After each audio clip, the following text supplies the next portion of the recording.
The seasons move on, and now as we look out into the sky around us, the sun is coming up in a very different portion of the sky in our hexagram number 11. And we're right at the top of the wheel here in that green portion there. And this is the very last one in this particular part of the sky that we associate with Samhain, the Celtic festival of abundance and harvest. And it's the last of these hexagrams where the bottom three chop marks are solid, yang. And you'll notice with the number 11, we got three solid lines at the bottom and three broken lines at the top. So we got basically the three broken lines represent Earth, or the Earth energy that goes down.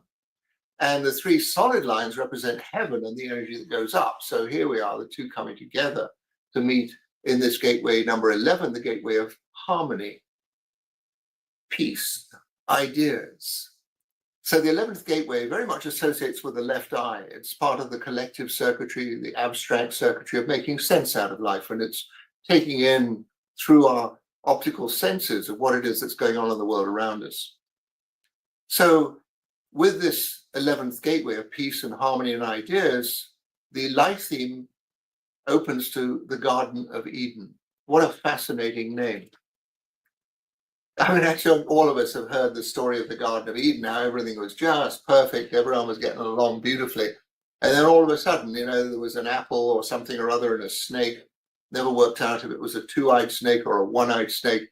But, all of a sudden, everything started coming unglued. And so the occupants, the male and female, the human occupants of the Garden of Eden were thrown out. And it seems like ever since we've been trying to get back in there. Humanity has tried to get back in there. And what is this? I mean, it's a beautiful story of some change in our awareness, that all of a sudden we started looking out for knowledge, and we started looking out for, what are the things that help us connect more? How do we theorize more about life? And so this Garden of Eden represents, for all of us, this possibility of reacquainting ourselves with the perfection of life. We've all been persuaded that life is something that happens on the outside, and it infects or concerns everything that goes on the inside. Instead of seeing what goes on the inside is absolutely a projection to what goes on the outside. And somehow or other in this world, in this life, we need to turn this around. So the opposite side of the 11 is gateway number 12, and 12 is the gateway of standstill. And standstill represents this possibility where life is going along and all of a sudden there's a halt. And in that moment of halt, we can either get frustrated and say life's not going where I wanted it to go, or we can say, I wonder what the halt is all about. What is it that's down the road a little bit maybe that could be done differently? The 11, as I say, is in the abstract, making sense out of life and the ideas and things that bring peace and harmony. The 12 is an individual circuitry. And individual circuitry is all about empowerment and growth and just transformation. So recognizing within this Garden of Eden, every now and again, there's a stop. And it's just to see what is it that's stopping us, and are we bound to just keep on going? Or should we have a look at this and see what the alternative is? The unconscious sun is in gateway number 6, and this is the gateway of friction. So the Garden of Eden has this implied friction about it, this implied some kind of conflict needs to be resolved. And the unconscious earth in 36 is the gateway of crisis resolution, in the sense that something needs to be recognized and dealt with on some level. And so the 6 and the 36 are both in the emotion center in the human design. So they very much relate to our feelings. In my experience, people that are born with this particular life theme of the Garden of Eden, they come from a very bright place into this world. They come from a high frequency place. And around the age of 4 or 5 years old, they suddenly realize they're not in the garden anymore, because the people around them are not living in integrity. They're being told things that are just patently untrue. That people are not interacting with each other in a clear and loving way. And so people with this Garden of Eden, they realize, I'm out of the garden. What happened? What am I supposed to do? How do I get back in there? And so they go in this pursuit of finding things that make them feel they can resolve this crisis or this upset, this chaos in their life.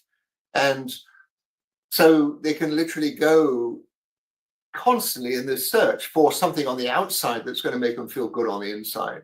So, they get a girlfriend or a boyfriend, or they start having sex, it's like, wow, I'm back, but then all of a sudden, there's the morning after, and it's like not so good. And then they find something that really catches their attention. And, a new car or a new house or something or other on the material level. And it's like, oh, great, this really does it for me. And then all of a sudden, again, the everything changes and they're back in crisis and chaos and friction mode. So what happens for people with this life theme of the Garden of Eden? They either realize this thing that what is going on the inside is projected to the outside, and to stop reacting with the outside the whole time and to find the balance on the inside. And ultimately to work out they are actually the garden themselves. That their whole life theme is to be somebody that lives in peace and harmony with their world. And so it's a huge step for people with this life theme, because otherwise they go chasing after everything forever and never kind of come to that place of full satisfaction.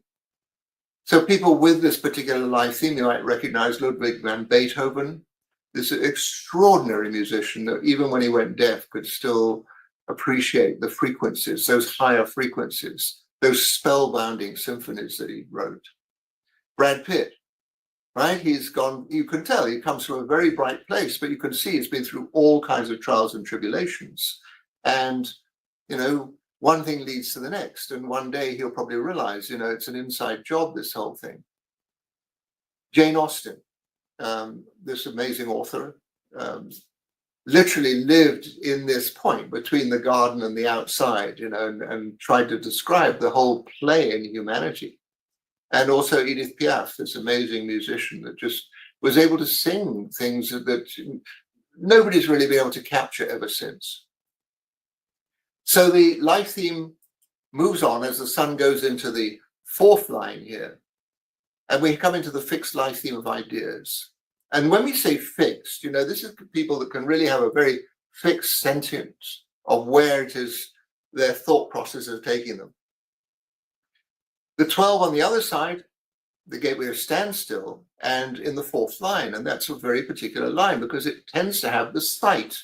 It tends to be able to see there's a roadblock and the consciousness carries on down the road and sees there's no point in going the way we were, but there is a point in changing direction. And so people with this particular life theme, they have the ideas, they have this teaching quality in the 11 with the fourth line. And on the unconscious side now, the unconscious sun has gone into the 46, this gate of love of the body, love of the appreciation of the physical, serendipity, right place, right time, right attitude. And the 25 with the first line, which is this completely universal love for everything, even to the point of being guileless. And so people with this fixed life theme are seeking to put out ideas, and the whole thing, can they put it out in a way that anybody else gets it? Or are they always going to feel a little bit like they're on the outside and they can't get through? They see things, they're trying to relay these things into the world. And everyone just says, this is a bit too radical for us, too different. The sun then moves on into the 5th and 6th lines with the 11th gateway. And we come into the life theme that we call education. Now, I don't know that many people have done this, especially in these times, but in my day in school in jolly old England, it was a boys' boarding school. I had to learn Latin and Greek. And so, therefrom comes quite a bit of the formation of the English language, anyhow, and multiple European languages as well. But education, the word comes from educare, which means to draw out, to pull out. So, education in its true sense is to entice a student to recognize their gifts and use them, regardless of any kind of syllabus or, you're supposed to do this, that, and the other. But what has happened is the whole thing has been turned around to a massive stuffing process, that people get stuffed with all kinds of information, instead of being encouraged to utilize their own unique gifts. And everybody on this planet comes with unique gifts and talents. It's just what happened in particular in these times, or recent times, when the British Empire was going on and making bases all over the world and a lot of mercantile trading going on. They needed clerks. They needed clerks to go into running their businesses for them. And what did clerks need? Reading, writing, arithmetic. And that's what it came down to. And so, slowly, things have evolved from there. But it's still got a long way to go from this mode of stuffing people with information to encouraging people to recognize their own genius and their abilities. So education, people with the fifth and sixth lines with the 11th gateway, they have this natural ability to tune into what it is that's going on. They have the 11th gateway, the receptive eye, to be able to see, can I recognize the gifts of a particular person or student? The 12 with the fifth and sixth lines has this ability to literally stop people on their tracks when they're going a way that doesn't serve them and just say, there's something else is possible here for you. Have a look, see. Maybe this is more empowering. Its 12th gateway is a voice in the throat center of empowerment. It says, stop what you're doing. Hang on a minute. Have a look, see if something else is more aligned with you and your way in the world. And then the unconscious sun in the 46, really appreciating the physical form. What I found with that 46 is it draws the eyes. If you've got the 46 in your design, you'll know where you go, people are just kind of looking and they naturally move their eyes to you. And so that thing of being in the right place at the right time with the right attitude, that you're ready to engage with whatever life has there for you. And the 25, this exploration of life through a place of innocence. So, it's a fascinating thing that education, in a sense, is allowing yourself to be where you are, the 46, and also just being open, innocence, the Socratic wisdom. The only thing I know is I don't know anything. And so from that basis, this extraordinary learning can take place. And people with this particular life theme, you'll just see they have an extraordinary means to convey education into other people's lives. So people with this particular life theme, you'll recognize right away. Steven Spielberg, right? What a genius man this is. Christina Aguilera, this amazing performer. And also Katie Holmes, this kind of unusual actress who just has her own very particular way in other people's lives. All 192 life themes are in the Book of Destiny, in all the bookstores and even on, and your life story is in there. Your life theme is basically, it's literally discover the life you were born to live. It's like the underlying theme of your whole lifetime, and part of the trilogy, the Human Design Trilogy, available from our website or by going on these QR codes and tracing them. Look forward to seeing you in the next round as we change our season when the sun goes into hexagram number 10.